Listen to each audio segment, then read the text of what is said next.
Hello दोस्तों, मैं Rakesh Roshan learn tech to tech channel से। और आज जो मैं वीडियो लाया हूं उसमें हम लोग बात करने वाले हैं कि जावा प्रोग्रामिंग लैंग्वेज में हम लोग किस तरीके से इनपुट लेते हैं और किस तरीके से हम लोग आउटपुट को शो करते हैं। तो सबसे पहले हम लोग देखेंगे कि जावा में हम लोग इनपुट कैसे लेते हैं। तो चलिए इस वीडियो को स्टार्ट करने से पहले जस्ट मैं आपसे रिक्वेस्ट करता हूं कि अगर अभी तक आपने मेरे चैनल को सब्सक्राइब नहीं कर रखा है तो सब्सक्राइब कर ले यार, बगल में जो बेल है उसे जरूर क्लिक करें जिससे मेरे जितने भी नए वीडियोस हैं उनके नोटिफिकेशन आपको मिलता रहे। तो चलिए स्टार्ट करते हैं। तो दोस्तों चलिए सबसे पहले तो हम लोग देखते हैं कि जावा में हम लोग इनपुट कैसे लेते हैं। जनरली सी लैंग्वेज या सी प्लस प्लस में क्या होता है कि हमारे पास डायरेक्ट एक फंक्शन है जिसके थ्रू हम लोग इनपुट ले सकते हैं। जैसे सी में अगर आप देखेंगे तो हमारे पास स्कैनएफ है, स्कैनएफ के थ्रू डायरेक्ट हम लोग इनपुट ले सकते हैं। पर जावा में ऐसा नहीं होता है। और मैं आपको बता दूं कि जावा में बहुत सारे तरीके होते हैं इनपुट लेने के। तो चलिए हम लोग एक एक करके डिस्कस करेंगे। तो सबसे पहला होता है यूजिंग स्कैनर क्लास, जो कि बहुत ही ज़्यादा कॉमन है, मतलब ज़्यादातर लोग स्कैनर क्लास को ही यूज करते हैं। तो यहाँ पर अगर आपको इनपुट लेना है तो आपको स्कैनर क्लास का ऑब्जेक्ट बनाना पड़ेगा और उसके थ्रू ही आप इनपुट ले सकते हैं। तो चलिए देखते हैं कि कैसे हम लोग स्कैनर क्लास के थ्रू इनपुट लेंगे। तो scanner class is part of the Java dot यूटिल package. तो पहली बात यह है कि अगर आपको स्कैनर क्लास यूज करना है तो आपको जावा डॉट यूटिल पैकेज को इंपोर्ट करना पड़ेगा, तभी जाके आप जावा में इनपुट ले सकते हैं। And provides method for reading different type of inputs. और स्कैनर क्लास आपको प्रोवाइड करता है कि आप डिफरेंट टाइप ऑफ इनपुट्स को रीड कर सकते हैं, मतलब इनपुट ले सकते हैं। तो चलिए हम लोग एग्जाम्पल प्रोग्राम से समझते हैं। पहले प्रोग्राम को समझेंगे और उसके बाद उस प्रोग्राम को हम लोग रन करके भी देखेंगे। तो यहाँ पर आप देख सकते हैं एग्जाम्पल प्रोग्राम है। यहाँ पर सबसे पहले हमने इंपोर्ट किया है जावा डॉट यूटिल डॉट स्कैनर को, ठीक है। अगर आप यहाँ पर इंपोर्ट नहीं करेंगे तो आपका प्रोग्राम आपको एरर देगा। उसके बाद यहाँ पर एक क्लास बनाया है और उसके बाद public static void main string args। ये तो हमें हर प्रोग्राम में लिखना पड़ता है।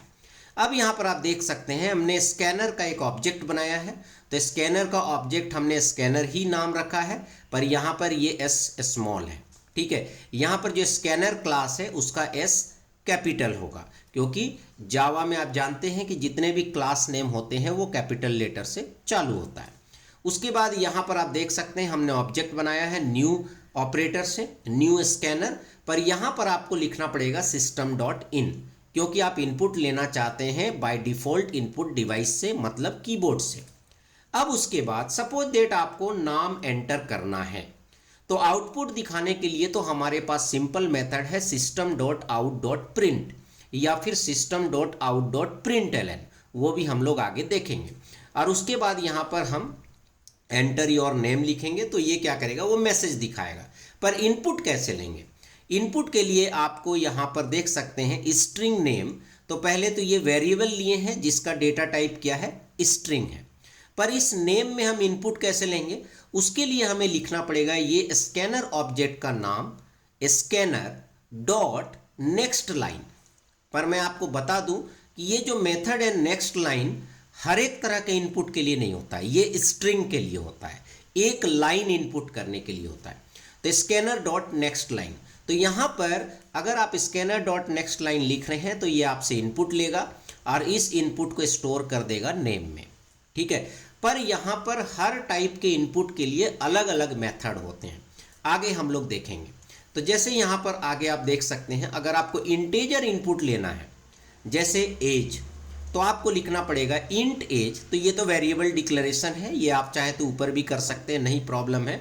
और स्कैनर डॉट नेक्स्ट इंट, मतलब आपको अगर इंटीजर इनपुट लेना है तो आपको लिखना पड़ेगा स्कैनर डॉट नेक्स्ट इंट, मतलब ये जो ऑब्जेक्ट है, ये जो आप देख रहे हैं ऑब्जेक्ट है, इस ऑब्जेक्ट का नाम, ठीक है, डॉट नेक्स्ट इंट। यहाँ पर जो कॉमन वर्ड होता है वो नेक्स्ट होता है। उसी तरह अगर आपको डबल टाइप लेना है इनपुट में तो नेक्स्ट डबल, ठीक है। तो ये यहाँ पर हर डेटा टाइप के लिए अलग अलग मेथड होता है, ठीक है। और यहाँ पर आप देख सकते हैं फाइनली हम क्या कर रहे हैं, नेम को डिस्प्ले कर रहे हैं, एज को डिस्प्ले कर रहे हैं, सैलरी को डिस्प्ले कर रहे हैं, ठीक है। तो यहाँ पर डिस्प्ले करने में बहुत ही नॉर्मल है। अगर आपको मैसेज डिस्प्ले करना है तो उसको आपको डबल कोस्ट में लिखना पड़ेगा, और वेरिएबल का वैल्यू डिस्प्ले करना है तो डायरेक्ट आप वेरिएबल का नाम लिख सकते हैं। कॉनकैटिनेट के लिए यहाँ पर प्लस ऑपरेटर होता है। अब अगर आपका इनपुट का काम खत्म हो जाए तो आप यहाँ पर स्कैनर डॉट क्लोज लिखेंगे, ठीक है। तो ये हमारा जो है पूरा जो है प्रोग्राम हो गया। तो अब हम क्या करते हैं कि इस प्रोग्राम को कॉपी करते हैं और फिर हम इसे रन करेंगे, ठीक है। तो पहले मैं इन सब को हटा देता हूँ, ठीक है। तो ये चला गया। अब मैं यहाँ पर क्या करता हूँ कि ये जो प्रोग्राम है, केवल मेन फंक्शन के अंदर का जो प्रोग्राम है ये हम कॉपी कर लेते हैं, ठीक है। और यहाँ पर हम एक्लिप्स ओपन करते हैं। तो यहाँ पर मैंने एक्लिप्स में ऑलरेडी इसको पेस्ट कर रखा है, आप देख सकते हैं, ठीक है। Scanner equal to new scanner system dot in, यहाँ पर enter your name, next line, यहाँ पर नेक्स्ट इंट, नेक्स्ट डबल, ठीक है। तो मैं यहाँ पर दोबारा पेस्ट नहीं कर रहा हूँ, ठीक है। अब मैं इसे क्या करूँगा, सेव करूँगा और उसके बाद यहाँ से रन करूँगा। जावा का प्रोग्राम कैसे एक्लिप्स में रन करते हैं ये मैंने इससे पहले वाले वीडियोस में जो है बता रखा है, ठीक है। मैं इस वीडियो में भी आपको लिंक दे दूंगा। अब मैं यहाँ पर रन करता हूँ, ठीक है। तो यहाँ पर आप देख सकते हैं आउटपुट में ये पूछ रहा है एंटर योर नेम। तो सपोज दैट मैंने लिखा Rakesh Roshan, enter your age 45, enter your salary. तो सपोज दैट हमने लिख दिया 1 लाख या जो भी हम सैलरी दे सकते हैं। उसके बाद यहाँ पर हमने एंटर किया तो आप देख सकते हैं नेम आ रहा है, एज आ रहा है और यहाँ पर सैलरी आ रहा है, ठीक है। तीनों डिस्प्ले हो रहा है। तो इस तरह से आप जो है इनपुट ले सकते हैं। तो इस तरह से आपने देखा कि जावा में हम लोग किस तरीके से इनपुट लेंगे, ठीक है। तो ये तो जो है स्कैनर क्लास के थ्रू हो गया, पहला तरीका हो गया। तो यहाँ पर जो कॉमन स्कैनर मेथड्स हैं, जैसे नेक्स्ट इंट है इंटेजर के लिए, next double, next line, next जो होता है वो सिंगल वर्ड के लिए होता है। जैसे आपको केवल एक वर्ड इनपुट लेना है तो आप नेक्स्ट लिखेंगे, पर अगर आपको पूरा का पूरा लाइन इनपुट लेना है तो आप लिखेंगे नेक्स्ट लाइन। उसी तरह अगर बुलियन है तो आप लिखेंगे नेक्स्ट बुलियन। तो ये पहला तरीका हो गया इनपुट के लिए, ठीक है। अब हम आते हैं दूसरे तरीके पे। दूसरा तरीका है यूजिंग बफर रीडर क्लास। ये भी अपने आप में एक क्लास है, बफर रीडर क्लास, ठीक है। तो चलिए देखते हैं कि बफर रीडर क्लास के थ्रू हम किस तरीके से इनपुट ले सकते हैं।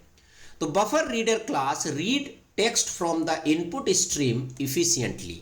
मतलब यहां पर बोल रहा है कि बफर रीडर ज्यादा इफिशिएंटली इनपुट लेता है, काम वही करेगा पर ज्यादा इफिशिएंट तरीके से करेगा, ठीक है। तो यहाँ पर प्रोग्राम आप देख सकते हैं। सबसे पहले तो अगर आपको बफर रीडर यूज करना है तो आपको यहाँ पर java.io.buffer रीडर को इंपोर्ट करना पड़ेगा।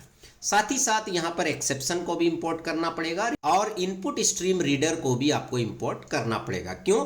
क्योंकि बफर रीडर के साथ इनपुट स्ट्रीम रीडर भी यूज होता है, ठीक है।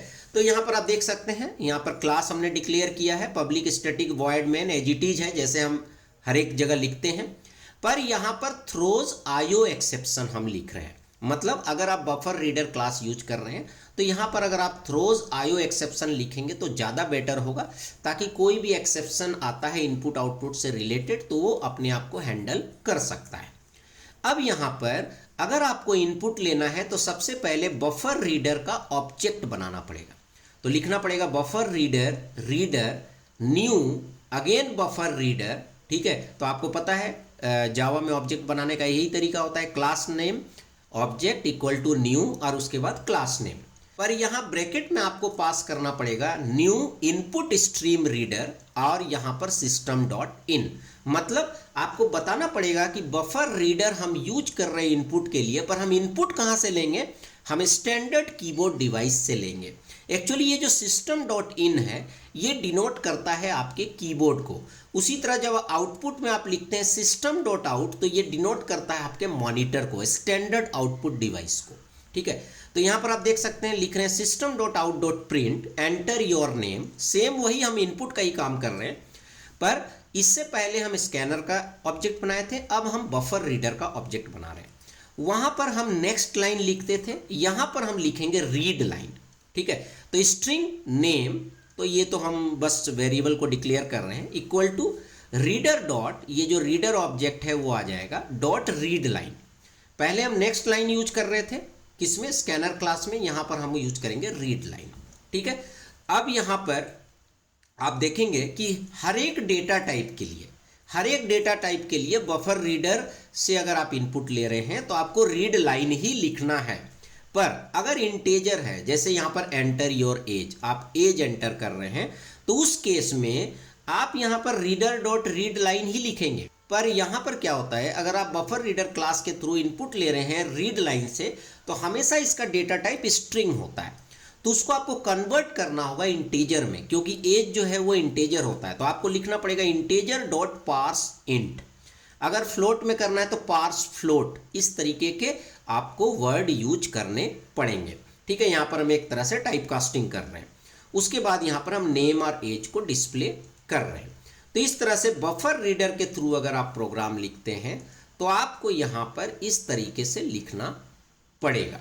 ठीक है, reader dot read line, reader जो है वो ऑब्जेक्ट है बफर रीडर का, और यहां पर अगर इंटेजर है तो आपको उसको चेंज करना होगा इंटेजर में, क्या लिख के, इंटेजर डॉट पार्स इंट, और ब्रैकेट में आपको लिखना होगा रीडर डॉट रीड लाइन।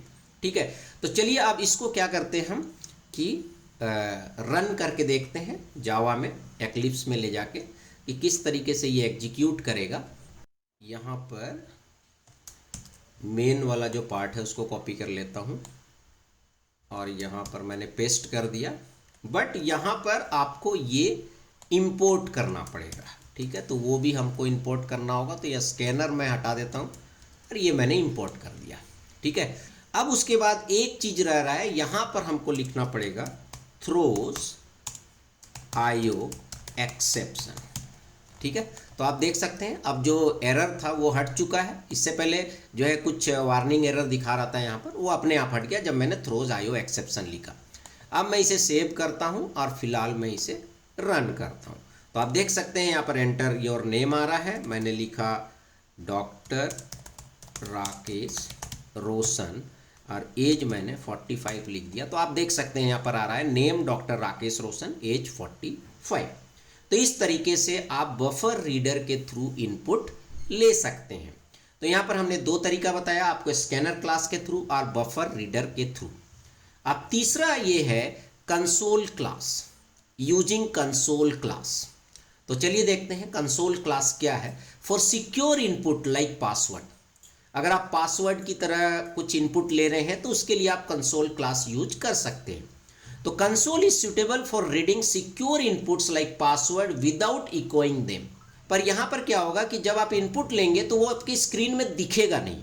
ठीक है, जैसे पासवर्ड में जनरली होता है। तो यहां पर आप देख सकते हैं, उसके लिए आपको लिखना पड़ेगा java.io.console।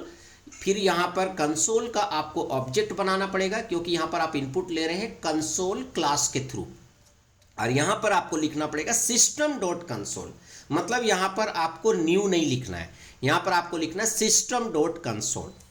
उसके बाद यहां पर अगर कंसोल नल नहीं है, मतलब आपका कंसोल का ऑब्जेक्ट प्रॉपरली क्रिएट हो गया, उसका वैल्यू अगर नल नहीं है, ठीक है, तो उस केस में आप यहां पर एक वेरिएबल ले रहे हैं यूजर नेम, और यहां पर आप लिख रहे हैं कंसोल डॉट रीड लाइन। यहां पर इनपुट लेने के समय आप आउटपुट भी दिखा सकते हैं, जैसे एंटर यूजर नेम। मतलब यहां पर क्या हो रहा है, एक तरह से आप इनपुट भी ले रहे हैं, साथ ही साथ एक मैसेज भी दे रहे हैं, एंटर यूजर नेम। उसी तरह पासवर्ड के लिए आप लिख रहे हैं रीड पासवर्ड। अब यहां पर रीड पासवर्ड से क्या हो रहा है कि जो भी आप इनपुट करेंगे वो स्क्रीन में दिखेगा नहीं, जैसे जनरली पासवर्ड या ओटीपी में होता है। एंटर पासवर्ड, उसके बाद यहां पर हम यूजर नेम डिस्प्ले कर रहे हैं। ठीक है, और अगर सपोज दैट कंसोल का वैल्यू नल है तो यहां पर एक मैसेज आ जाएगा कंसोल नॉट अवेलेबल। ठीक है, तो चलिए अब हम क्या करते हैं कि इसको रन करके दिखाएंगे, क्योंकि ये थोड़ा ज़्यादा इंटरेस्टिंग है। जनरली मैंने देखा है कि स्टूडेंट्स इसके बारे में नहीं जानते हैं। ठीक है, तो यहाँ पर मैंने इसको कॉपी कर लिया और हम एक्लिप्स में आ जाते हैं। ठीक है, एक्लिप्स में मैंने यह कॉपी कर दिया, कोई एरर नहीं है, पर यहाँ पर एक रेड आ रहा है क्योंकि मैंने कंसोल को इंक्लूड नहीं किया है। तो यहाँ पर कंसोल को इंक्लूड करना पड़ेगा। ठीक है, और यहाँ पर चूंकि इन चीज़ों का ज़रूरत नहीं है तो उसके लिए भी कई जो है एक्लिप्स आपको वार्निंग देता है कि जो पैकेज की ज़रूरत नहीं है उसको आप डिलीट कर दें। ठीक है, तो ये हमने डिलीट कर दिया। तो यहाँ पर आप देख सकते हैं कि यहाँ पर हमने जो है प्रोग्राम लिख लिया है। अब यहाँ पर थ्रो आईओ एक्सेप्शन आ रहा है, तो इसको भी कोई ज़रूरत नहीं है लिखना। ठीक है, आप देख सकते हैं यहाँ पर थ्रो आईओ एक्सेप्शन नहीं है। अब हम इसको सेव करते हैं और हम इसे रन करते हैं। तो यहाँ पर आप देख सकते हैं आउटपुट में आ रहा है कंसोल नॉट अवेलेबल। तो यहाँ पर कंसोल नॉट अवेलेबल इसलिए आ रहा है क्योंकि यहाँ पर जो हम प्रोग्राम रन कर रहे हैं वो आईडी में कर रहे हैं। ठीक है, और यहाँ पर देखिए मैंने मैसेज भी दे दिया है कि अगर आप कंसोल को आईडी में यूज कर रहे हैं, ठीक है, जैसे एक्लिप्स में यूज कर रहे हैं या और भी कोई दूसरी आईडी में यूज कर रहे हैं, तो ये वर्क नहीं करेगा। ठीक है, ये मैसेज देगा कंसोल नॉट अवेलेबल। तो ये कहाँ पर अच्छे से वर्क करेगा? जब आप इसे टर्मिनल इन्वायरमेंट में रन करेंगे, जैसे कि डॉस प्रॉम्प्ट में रन करेंगे।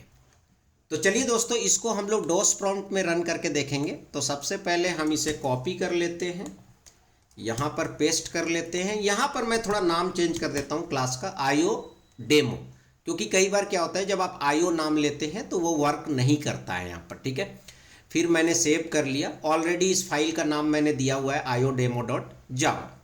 अब हम डोस में जाएंगे, ठीक है, और यहाँ पर लिखेंगे जावा सी iodemo.java। कंपाइल किया हमने, अब हम इसे रन करेंगे iodemo।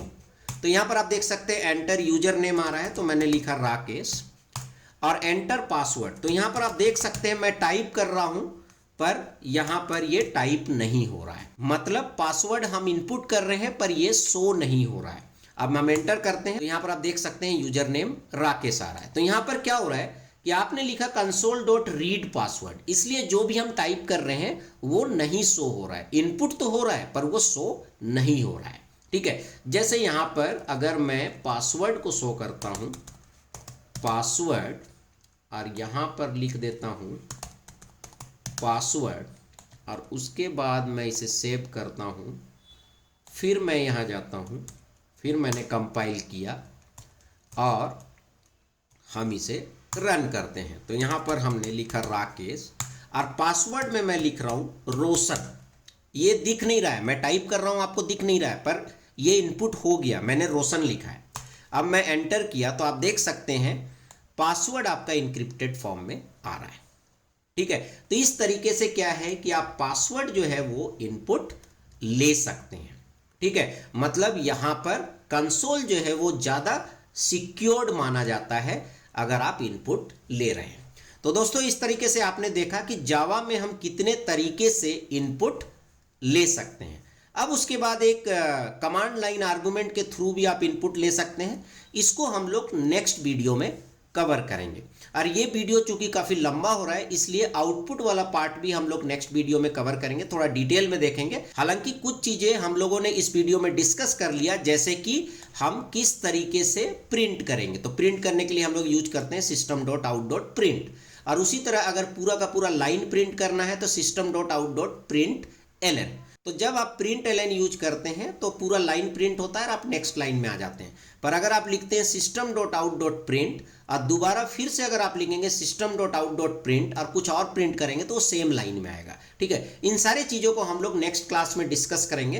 तो नेक्स्ट क्लास में हम लोग ये भी देखेंगे कि कैसे हम लोग कमांड लाइन आर्गुमेंट के थ्रू इनपुट लेंगे और किस तरीके से हम लोग जो है आउटपुट दिखाएंगे। ठीक है, तो चलिए दोस्तों, इस वीडियो में इतना ही रखते हैं। अगर ये वीडियो आपको अच्छा लगा तो लाइक करें, शेयर करें, कमेंट करें, और अगर अभी तक आपने मेरे चैनल को सब्सक्राइब नहीं कर रखा तो सब्सक्राइब कर ले और बगल में जो बेल है उसे जरूर क्लिक करें, जिससे मेरे जितने भी नए वीडियोज़ हैं उनके नोटिफिकेशन आपको मिलता रहे। Thank you and good bye.